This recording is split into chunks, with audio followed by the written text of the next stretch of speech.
Ah, Chinese New Year. Time for family, dumplings, and crazy, insane travel.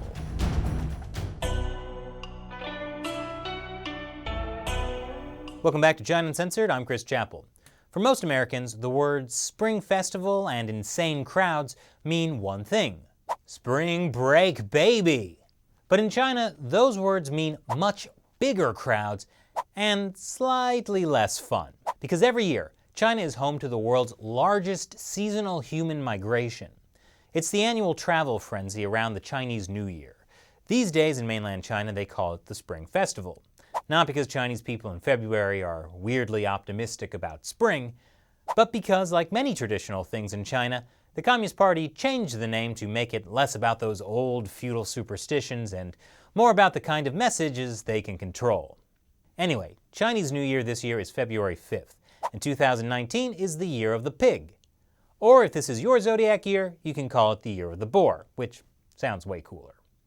But no matter what the year, the Chinese New Year holiday is accompanied by a massive travel rush that lasts about 40 days. It's called Chunyun, which means Spring Festival Travel Season. This year, between January 21st and March 1st, Chinese people will make nearly 3 billion trips by planes, trains, and automobiles. Wow, compared to that, a few days with John Candy doesn't sound so bad.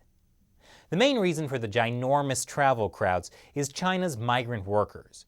About 270 million people have migrated from the countryside to the cities to find work in factories, construction, etc. Understandably, a lot of them want to go back to their hometowns to visit family. And pretty much everyone in China gets the same dates off. So this puts a big strain on China's infrastructure. Tickets for buses, planes, and trains can be really hard to get. About a decade ago, the Chinese government launched Operation Sky Sword. Clearly not a Zelda game. It's a huge campaign to fight fake train ticket scalping in Guangzhou, one of China's busiest transit hubs. The situation has improved a bit since then, especially since the introduction of high-speed trains. China's authorities even launched 10 new railways at the end of 2018 to deal with this year's travel rush. They've also started new ploys to make the insanity more bearable, like service robots that serve water to travelers at train stations and, probably scan your face to keep tabs on you, but hey, the water's free. Or a train station symphony orchestra to serenade travelers with on-message music and songs. Or train station dance performances that definitely don't feel forced. But even with improvements, it's still miserably crowded. But that's the price Chinese people have to pay to get home for the holidays, whether they're in Chongqing, Nanjing, Xi'an, Shanghai, or Beijing.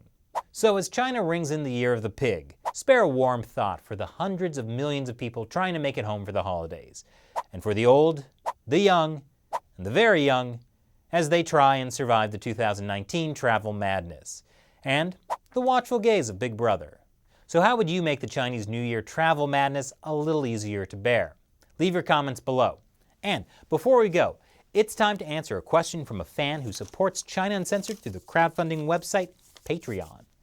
Reventon Arch asks, "Why the beard, Chris?" I think it speaks for itself. Thanks for your question. And thank you to all my fans who contribute $1 or more per episode. We rely mainly on your support to keep China Uncensored going. Go to patreon.com/China Uncensored to learn more. Once again, I'm Chris Chappell. See you next time.